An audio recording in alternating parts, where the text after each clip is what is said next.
So, welcome to the Power to Speak podcast with my gorgeous guest, Lois Cliff.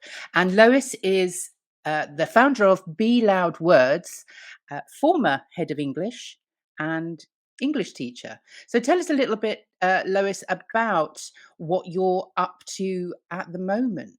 Hi, Jackie. It's lovely to see you. We finally got there after a while Yeah. texting. I am getting off the ground my whole You Best You thing, which is I'm sort of billing it as a Bouncy Tigger roadshow. Oh, I'm of the age where, do you remember the Radio 1 roadshows, Jackie? I do. Yeah. Oh, yes. Unfortunately, I do. Yes. From Yeah. Gary Davis and all that.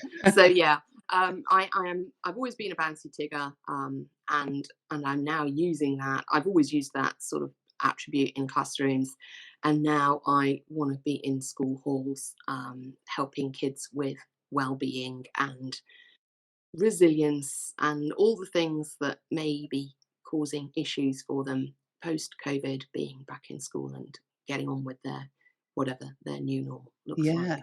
yeah, it sounds amazing. But tell me a little bit more about the bouncy Tigger thing. How have you sort of is that something that you are calling yourself, or is that something that you are using as an analogy for what it is that you're going to be doing in the roadshow?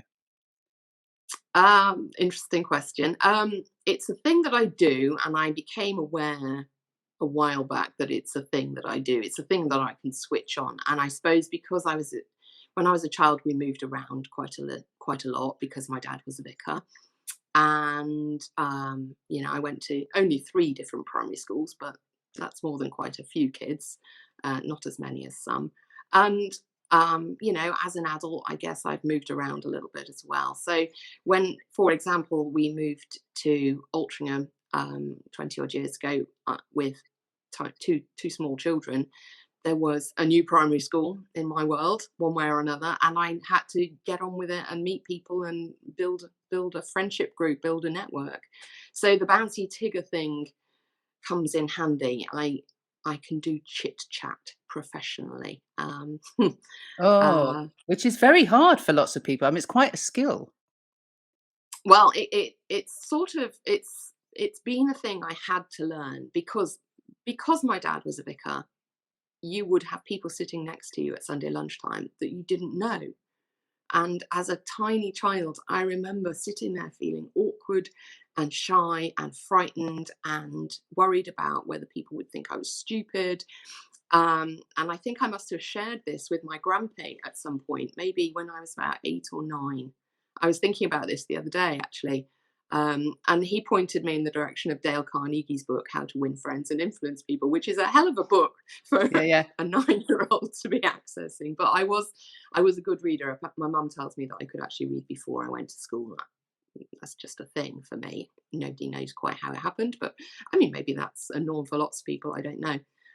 But I took one thing away from that, because there were obviously a very large amount of words there. But I took the hint that if you always have 2 things to say, when you've said your one thing, you've still got something else. And it helps with breathing. And I know that breathing is a thing close to your heart. Yes.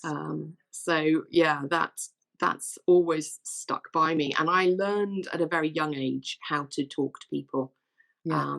and help people feel at ease and relaxed in my company. So it's Yeah. a very, very useful skill, particularly when you're dealing with kids. And in September, you've got to hit the road running and get a relationship built so that they know, like, and trust you, and they can learn Yeah. from you. Yeah. Oh, Yeah, yeah. Know, like, and trust. That's something very much for the business world, isn't it? And you obviously you're using it that. is. Yeah. Yeah, and Yeah. I mean, it's a phrase that I only came across when I learned how to network, which I did courtesy of my friend Kate Brannigan and BNI.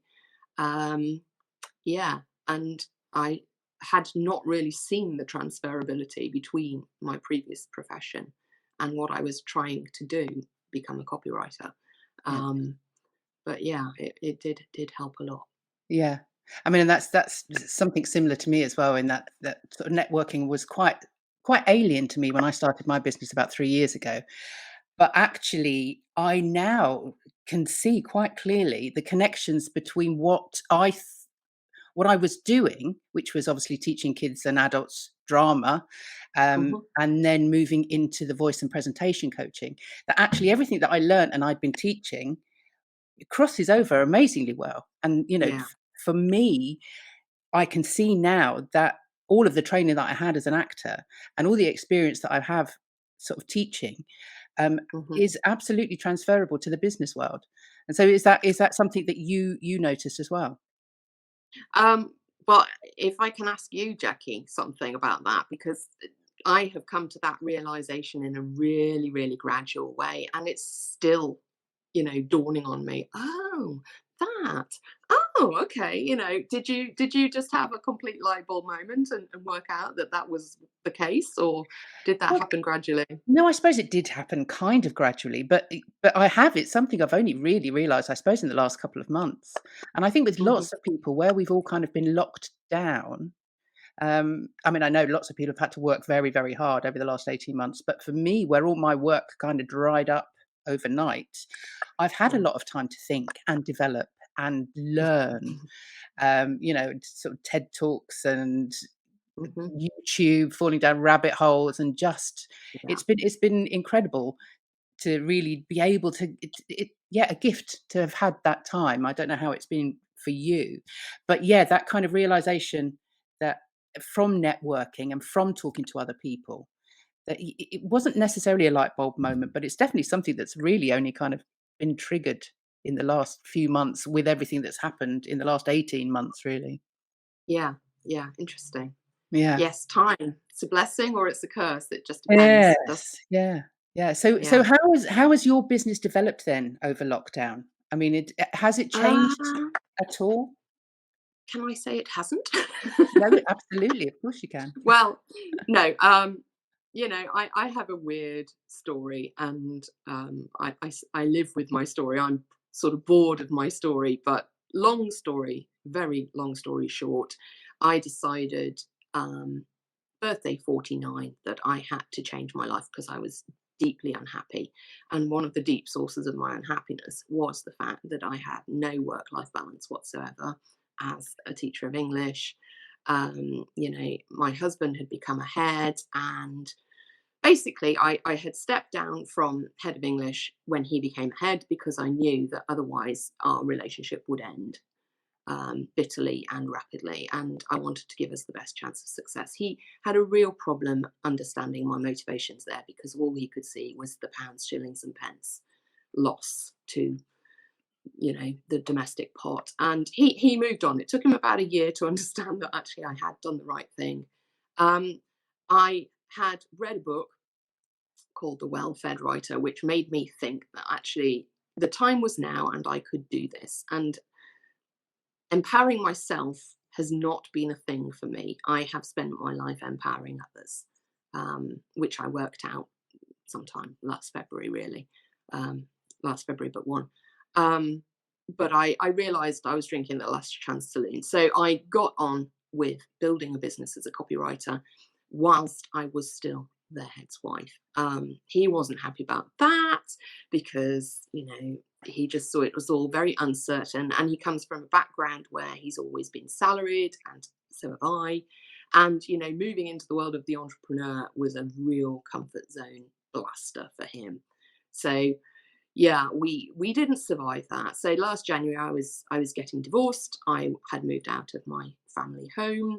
I was renting a little house in Knutsford just up the road, and I was learning how to live on my own and doing okay. I'd built myself a home. I'd done my nesting thing in a couple of weeks, and I was making social things happen, building a new network of friends, inviting old friends round, going out. And then, of course, we got locked down, and copywriting sort of dried up a little bit. And I didn't have lots of clients anyway. And then I became aware that my mental health was far more fragile than I had ever dreamed. And I sort of fell off the edge of a precipice, basically, around June, July. So since then, I have been, you know, blessed with time, as you say, to think about things, which can be a blessing or a curse. Um, But I've also been blessed with good friends, the lovely John Espirian in my world, and the help and support of books, podcasts. And then in November, I had just moved into the house, my first ever home that I own, and I got my puppy, my boxer pup, who is my companion. Creates lots of mess, but Yes. is always there for cuddles whenever you need Right. her. So There we go. yeah, That's a great my cue boxer girl. for that picture, isn't it? I mean, look. She's so beautiful. And her name Shout is out to Sarah King, who lives just down the road, who's an amazing photographer who took that shot for me. It's lovely, isn't yeah, it? gorgeous. So this is Poppy. I assume Poppy is slightly bigger now. She's much larger. Yeah, she was 1 the other day, although she's got to have her birthday yet because she was poorly on that day, so she Oh. hasn't had her birthday sausages yet. We're Brilliant. saving them till Sunday when John is here. Yeah. So obviously you're talking there of John Espirian, who is LinkedIn nerd, apparently. Yeah, Mr. Relentlessly Helpful himself. Relentlessly Yes, helpful. So yeah, yeah. and obviously that relationship has come about in lockdown, or was that? Yeah, has Yeah, really, yeah. weirdly. Yeah, I knew of him beforehand. I was thinking about this last night because I met up with some copywriters in Manchester, and I was talking about how I knew about John, which was listening to him on another copywriter's podcast, Glenn Fisher's All Good Copy podcast. I was so engrossed in what he was saying that I actually nearly didn't get off the tram.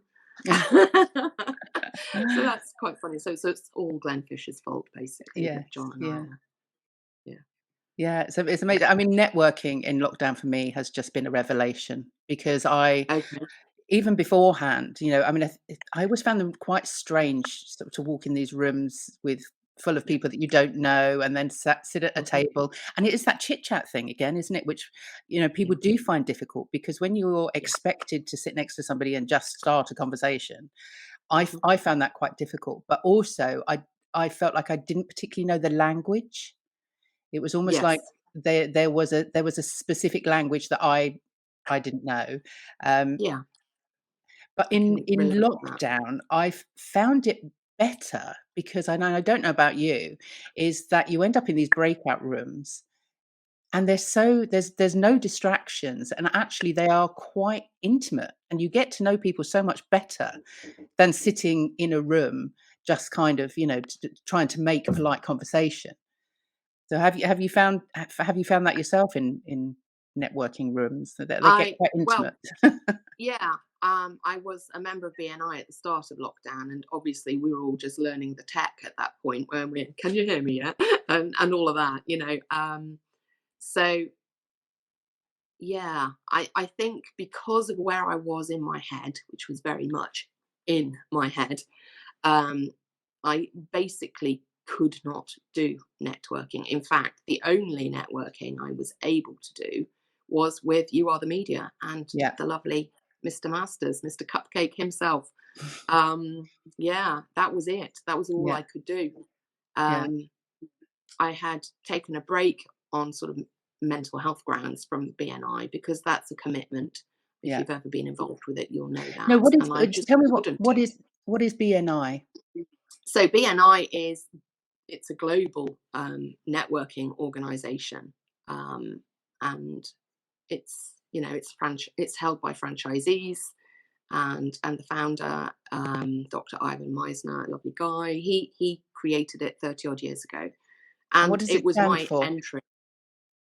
Business Networking International, and there will be Oh, chapters of BNI all around the globe. So I'm I'm I'm confident that I'm correct in saying that the world has really opened up for BNIers as a result of using Zoom to go to yeah, meetings, because you yeah, can attend a chapter meeting in Singapore, for example, yeah, if you want to.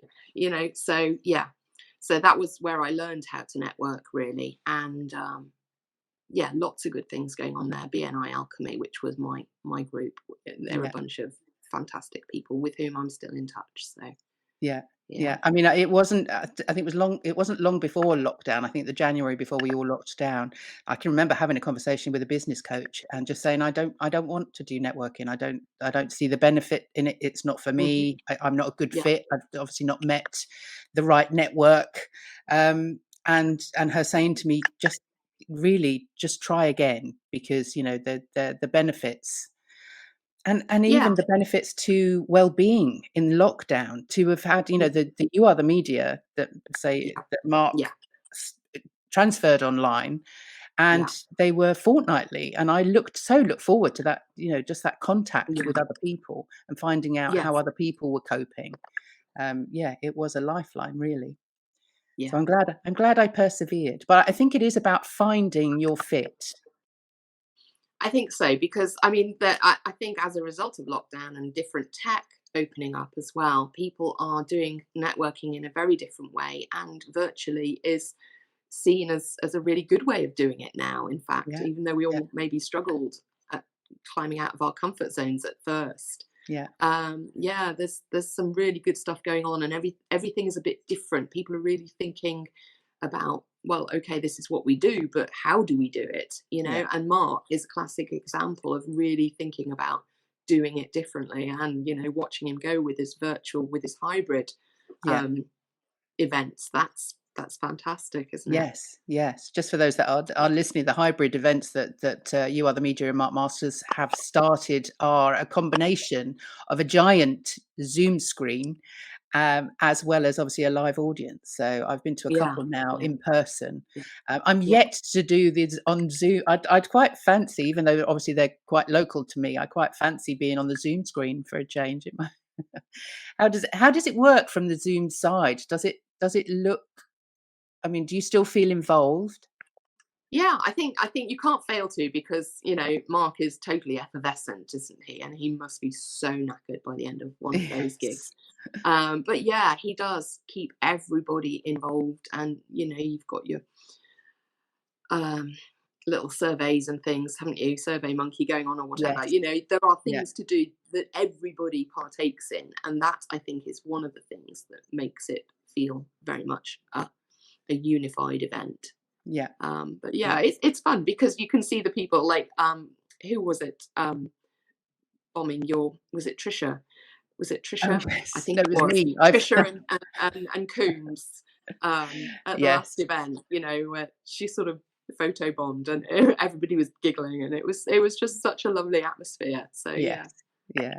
Yeah, no, I that's a great community that Mark has yeah, has built there and brought us all together. mm, And yeah, as you say, in the Zoom world, you are in sort of Manchester in the Northwest, and I'm on the South Coast. So yeah, we would never have been able to physically meet unless we sort of no, met somewhere around Milton Keynes. I don't know. yeah. Well, we can go and Yeah. chat with the cows or something. Yeah, Yes. So going back to being the vicar's daughter, how how yeah, how was that? I kind of imagine that it was almost like, you say you moved around quite a lot, almost in that kind of army sort of military way a little of bit. the way that you kind of have to follow where the work is.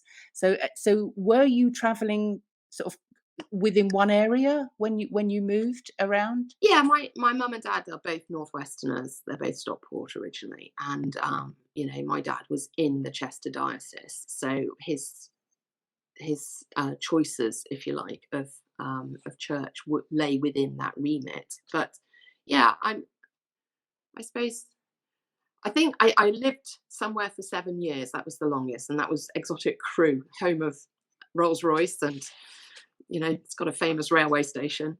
And we actually backed onto the British Rail Works. So, exotic location to grow up, with a 20-foot corrugated steel fence behind you at the back of the garden. Uh, yeah, Was that quite yeah. noisy as well, I would imagine? It was. I can remember one bank holiday Monday where there were pneumatic drills, and my mum and dad weren't very happy about it, because it was a bank holiday Monday where it wasn't raining, and we were trying to enjoy the garden, and my dad got very stressed about it. But I think Oh, the thing that was the wackiest for me, Jackie, about my upbringing was because my dad was evangelical, and he got involved with the charismatic movement, which was sort of booming in the 1970s. And because we lived in this vast Victorian vicarage with servants' quarters attached, my dad decided that he was going to create a bit of a community, a sort of kingdom of God on earth, really. So we had people living with us for quite long stretches. You know, there is somebody in my world who actually is still very much part of my world, who lived with us for 6 years. And I love her dearly. She's sort of like a big sister stroke auntie Yeah. sort of character to me. But there were people who lived with us who I didn't get on with. And there was one occasion where I had my little suitcase packed, and I was somehow, aged about 6 or 7 maybe, I was going to get to Crewe Station and I was going to go on a train to my nan's and my grandpa's house, Yeah. because I couldn't do my life where I was anymore. Yeah. And that was a person who was recently divorced and probably suffering from mental health issues. And she was somebody who was sort of mothering me, parenting me, because we all lived together and mucked Yeah. in together and got on with everything. But I just didn't want, I guess I didn't like her style of parenting. Yeah. Yes. It was quite naggy. Yeah, so, you know, there was a weirdness in my upbringing where my dad, you know, the joke about Vickers only working 1 day a week is such a joke. You know, people always phone at meal times because they know he'll be in. So, Yes. you know, you don't have family meals in the same way because your dad's on the phone. You know, Saturday's a working day because of weddings. You know, so I didn't see a lot of my dad when I was growing up. And, Yeah. you know, it's only sort of recently that I'm coming to terms with all of that stuff and how it's made me who I am, really, Yeah. and how I deal with that. Yeah. Did you Yeah. ever get the feeling that your parents were being selfish in some way? That they weren't giving you the attention as a daughter because they were busy dealing with everybody else?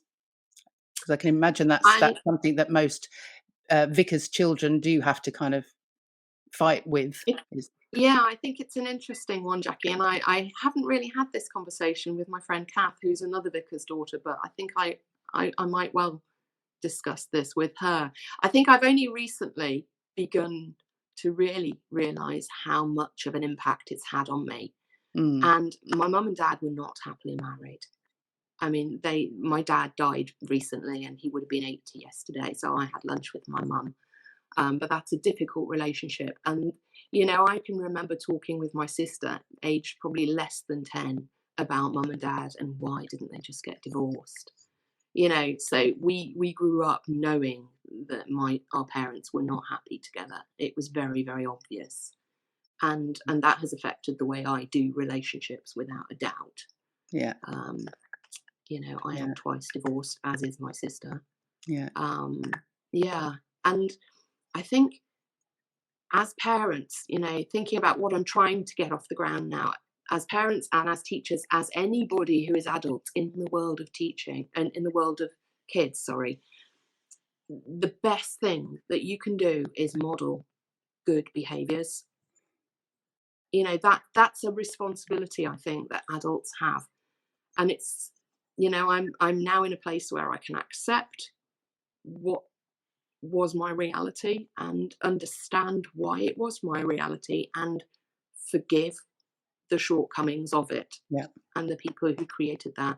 And, you know, mercifully, I seem to have managed okay as a parent, because I have 2 lovely boys who are grown ups now who say nice things.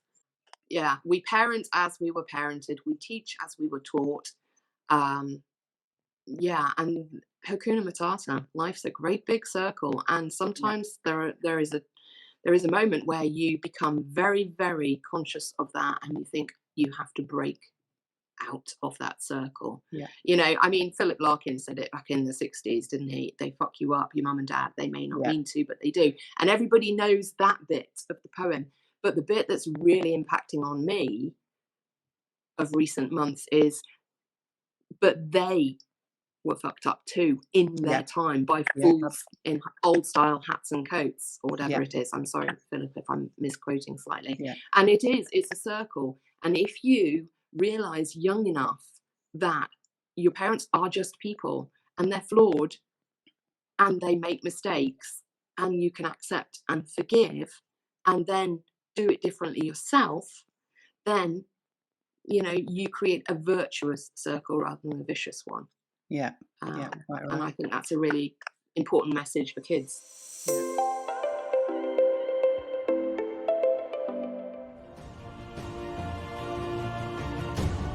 The story I'll read for you. There once were three little girls. This is a dream that I think really shows how we view transformation. Dreams, emotions, empathy, connection, stories. Storytelling with Puck. Find your next tantalizing tale on your favorite podcast platform or at puckcreations.com/storytelling with Puck podcast.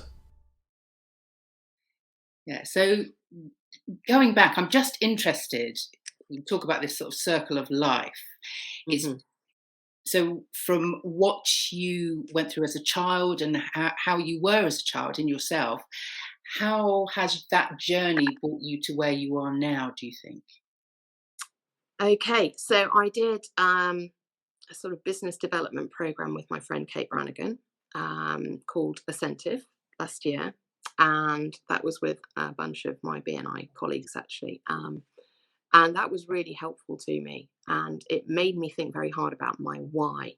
And I knew that my why was helping people. But, in business, that's not specific enough. That's not detailed enough.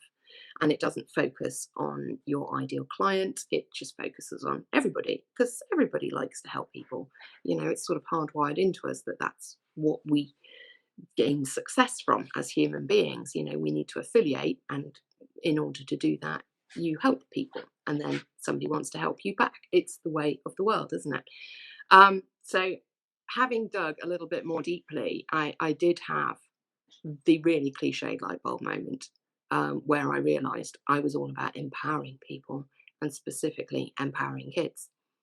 And not that I have anything against empowering adults. I like to do that too.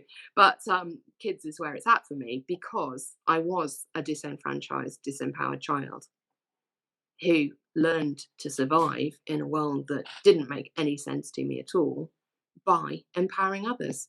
And it's fascinating to see how my sister did it and how I've done it. We've done it very different ways, but we had the same motivations, really, because we were dealing with the same realities which didn't work for us. So we had to make it work. Yeah. She became her own cheerleader. How did She's she do her that? cheerleader. And I am everybody else's brilliant cheerleader. Yeah. That's how we roll. Yeah. So how did that lead into you teaching, do you think? Teaching was a complete accident. It was I spent 9 months as a trainee chartered accountant, which makes anybody who knows me laugh, because I am numerophobic in the extreme. And I know why now, because I have a lot of issues from listening to my parents rowing about money as a child. But I also have a degree in medieval literature. So how I convinced anybody in chartered accountancy that I would be a good fit, with 2 failed maths GCSEs behind me as well, I have no idea. But there you go, the power of wordage in my world. Wow. You're right. Yeah. Sorry, Jackie, what was the question? Teaching. How did you get into teaching?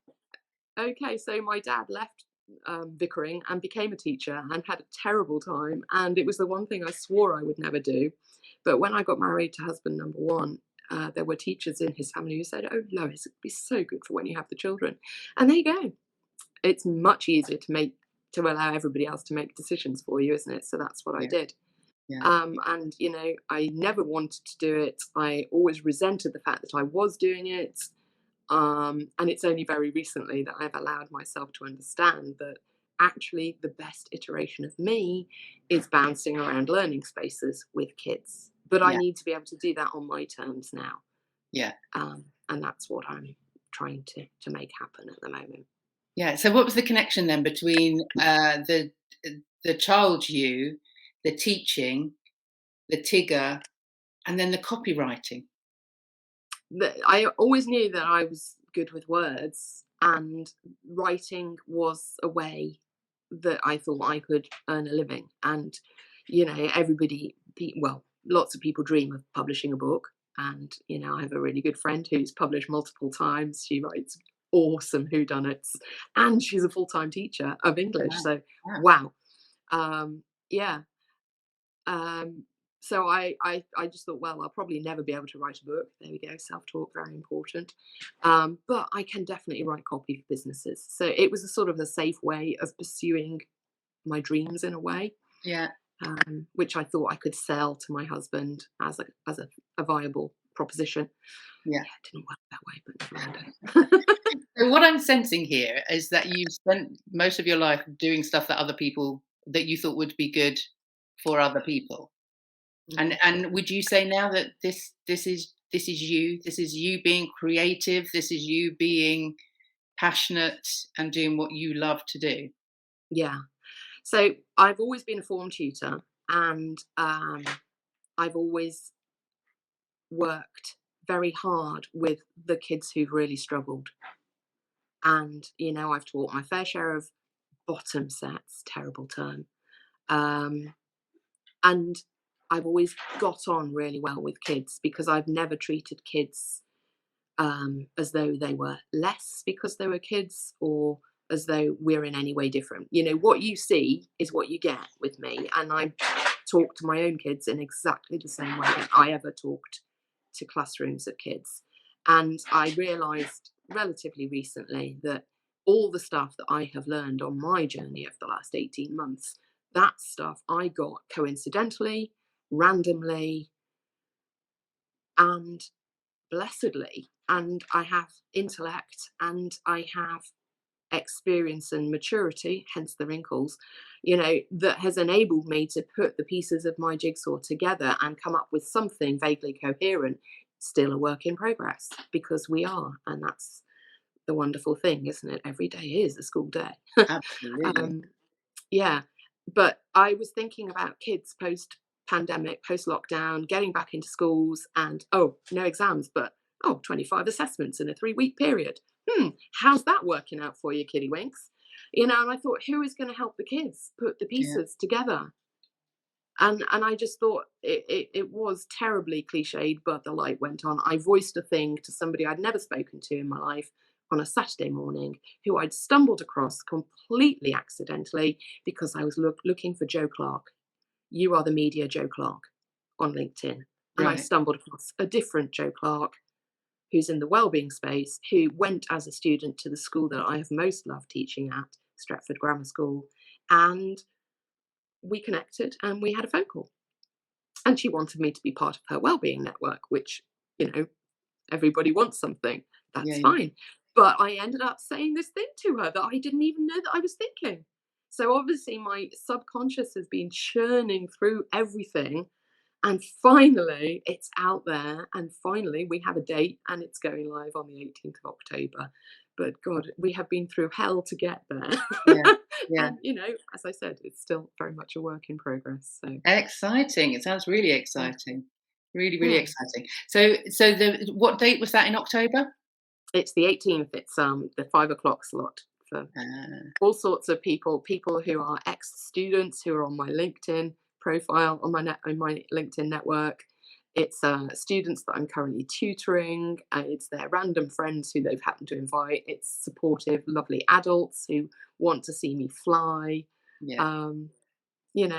a real mixed bunch. But and that's on Zoom.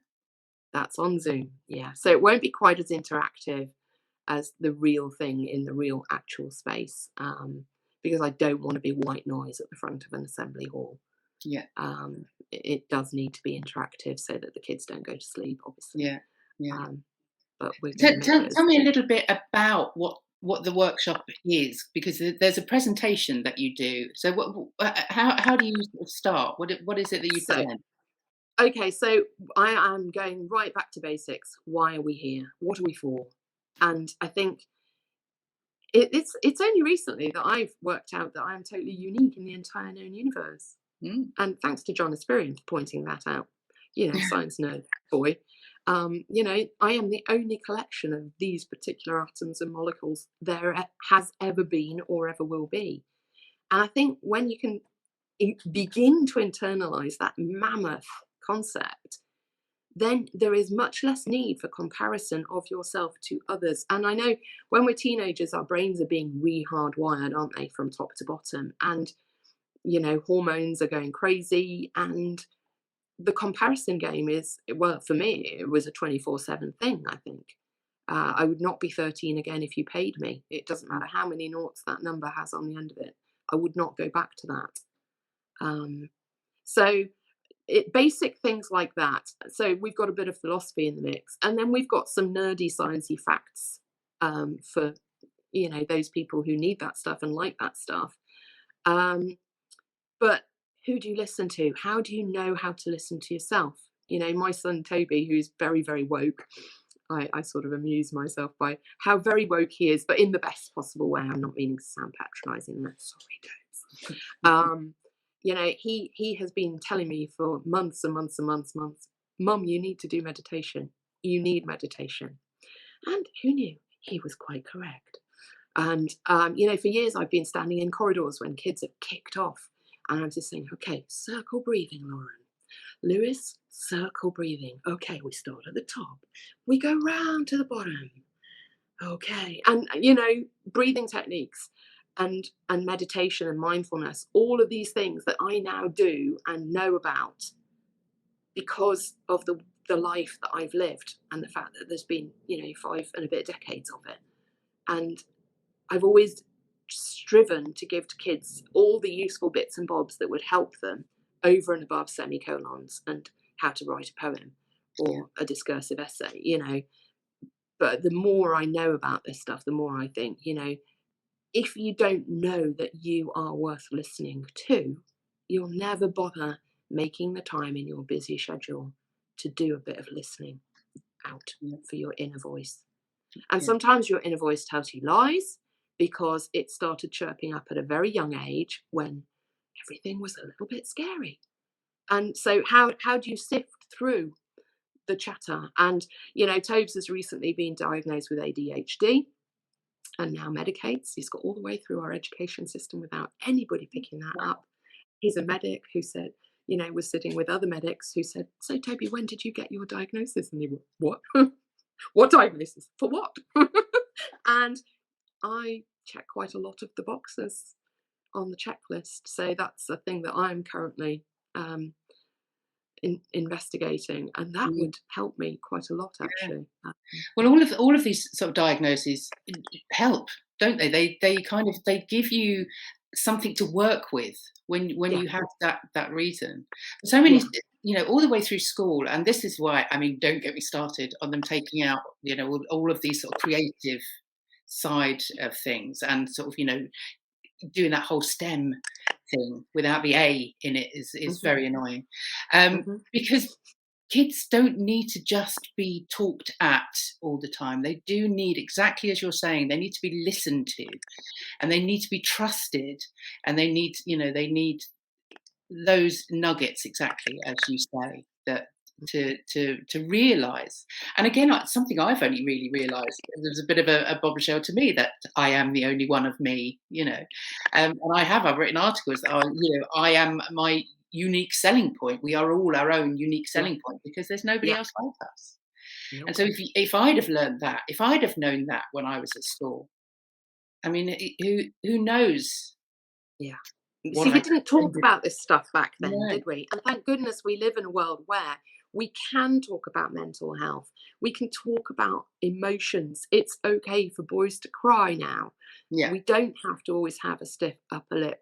We can, God almighty, we can even talk about terrible, terrible tragedies that hit us, like, you know, suicide and, you know, the devastation that wreaks in people's lives, you know, and it's becoming a healthier place to be, I think, for kids. But, you know, by the same token, the internet is just a place that is becoming so much more dangerous. And, you know, the old dark net and the statistics about grooming.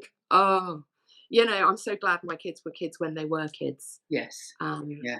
Yeah. So, I you mean, know, that just means that it is incumbent upon me and people like me and all adults, in fact, to make sure that kids' self-esteem is where it should be. yeah. Because when you know who you are and you appreciate the value that you bring to the universe, then there ain't nobody going to talk some stupidity to you on your phone, on in your bedroom on your own late at night and, Yeah. and groom you, because Yeah. you're far more worthwhile than anybody Yeah. Yeah. doing that. And that's, You know? you know, that's so much more valuable as a lesson than any maths lesson, I think. You know. Absolutely. And yet our curriculum is so crammed, thank you, Mr. Gove, and curriculum hours are so desperately valuable because everybody's playing catch up, you know, and the time for talking about this stuff is here and now, and it's urgent, and it's I think that there is going to be a tsunami of mental health issues, Yeah. and schools are not equipped to deal with it. Yeah. Yeah. So this time next year, where do you see, you know, the whole you, best you? Where would you like it to be, and how do you think it will help this time next year? My thing that I'm saying, and there's probably some businessy term for that, which is escaping me right now, Jackie. But my deal is if every kid sees me in a school hall for an hour and does one thing differently, one takeaway, it doesn't matter. If that's the return on the investment for that budget, you know, for that head who's very strapped for cash right now and wondering how to make that equation work. If 240 kids each do one thing that is different, that changes their life for the better, then we've got a starting point. We've got more emotional literacy. We've got kids who are marginally more healthy than they would have been otherwise. And Yeah. that is a place to start, because you've got to start somewhere. Yeah. Yeah. But, you know, you saying that, I'm just thinking now there's quite a few schools in the country and there's quite a few kids, and you kind of think, well, how Yeah. is that how is that going to get across everyone? Yeah, well, I You know, think where do you people start are with that? talking about this more. There are safeguarding leads in schools, and you know, there are a lot of people, I think, who are out there like me, who are really conscious of this issue, who are doing good things. So, you know, regionality, potentially, you know, I can do my thing on Zoom, so regionality isn't an issue. It's something we can circumvent, but I think in every area of this country, there needs to be champions for this sort of stuff for kids, Yeah. whether you're calling it Whole You Best You and you're part of my team, or whether you're part of a local authority team, and it doesn't matter. But, you know, I want to grow this. I want like-minded people out there doing this thing for kids so that more kids get the message. Yeah. That's my plan, ultimately. So basically this time next year you need an army. That's Yeah. yeah, that's the way that's the way Boots it's looking. boots on the ground. Yeah, absolutely. That would be great. Changing the subject slightly, I sent you over some questions that I don't think got through to you because I didn't send them in time. But on that list of questions was fun things about you. Tell me something that I didn't know about you, Lois. I suppose fun stuff in classrooms. I can do very silly sketches on whiteboards, which I like to do, and that is definitely part of my brand. Okay. So watch this space. There might be one or two of those coming to a social media platform near you. What else? I love to play Bach. I don't think that's fun. It's very, very tricky for my head, but it's a lovely thing. Play it physically or play it on a music? I play piano, and I'm trying to learn the flute as well. But it's sort of getting squeezed out at the moment by the workload. So I need to take my own medicine there and remember work-life balance and play a bit more. More fun stuff about me. Again in classrooms, I do silly voices. And I think you could probably, John would probably attest to this. So, reading The Boy in the Striped Pajamas, I became aware of giggles one day because we were teaching with our classrooms open, and my two colleagues had a free, and they were in the office with the door open over the road from my classroom, and they were just having hysterics because I was being Lieutenant Kotler. This boy with striped pajamas, and he's very clipped, and he's very dispassionate, and he's very Aryan, and he's a young Nazi, and he's very frightening to Bruno. And the children were very, very frightened. But my head of English came and said, Lois, stop it. We're frightened to death. Brilliant. That was a great accent. Do you know, I have this thing that teachers basically are just frustrated actors. I think Trisha Lewis would agree with you. I think, yeah, I could have gone on. If I'd had self-esteem back in the day, I would have loved to have been an actor. Yeah. Absolutely. Yeah. Definitely. I mean, it is funny. So, but I think maybe being a vicar, being a lawyer, being any of those sort of things where you have to stand up in front of an audience. I mean, we kind of get swayed, as we've sort of touched on before, is that we end up doing things that we think we should do. And so people go into these professions thinking that's what they should do, but actually it's a way of expressing themselves. So what do you do? What do you do creatively to express yourself for your own well-being? I cook. I love to cook. I love to make spaces look beautiful, whether they are interior spaces or my garden. My garden has been a garden in pots because I was renting last year. All my pots got shunted up the road in either a van or a wheelbarrow, which caused quite a lot of amusement locally, particularly when the rose moved because it had a big sort of trellis thing attached to it. And obviously the trellis, I needed one of those wide loader sort of accompaniments with flashing lights and hazard warnings and something. So yeah, my garden, herbs, cooking, baking, all of those things. I love to, I'm so blessed because I'm 5 minutes walk from the Tatton Estate, which is a beautiful deer park, which is looked after by the National Trust. And, you know, getting out there every day, I'm walking that later with somebody who I used to work with the dog. And that is a lovely thing. It's a headspace, isn't it? I literally put a post out yesterday of walking in the New Forest where I am, and it's just, well, I don't think I could survive without actually just having that space to think, and you know. Yeah. Sometimes I feel bad that I'm not always listening to podcasts, but actually it helps me more if I am just me and my brain is allowed to do what it needs to do. Yeah. See, I walk and I wonder how or why people put music on, or I can understand why I love music, but when I'm walking and I'm in nature, I just love to listen to what's around me, but also what's going on in my own head.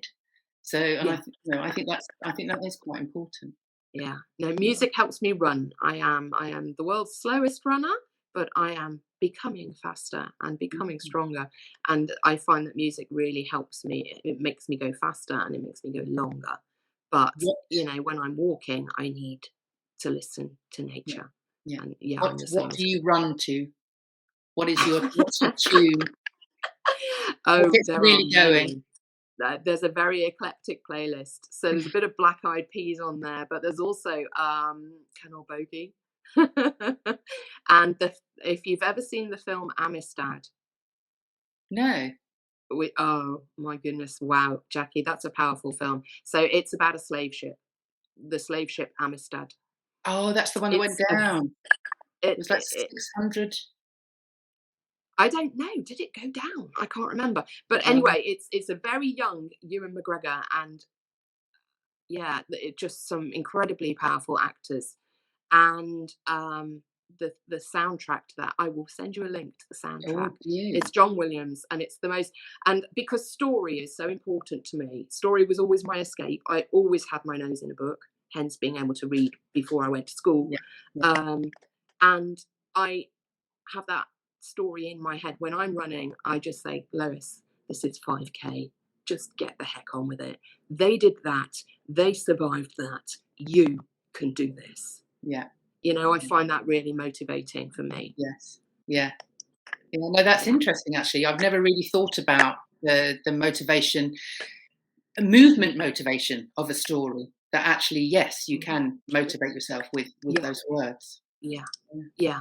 And all of those kids that I've ever taught, they have become part of me. And, you know, particularly the troubled ones, there are a couple that I've got in my mind right now.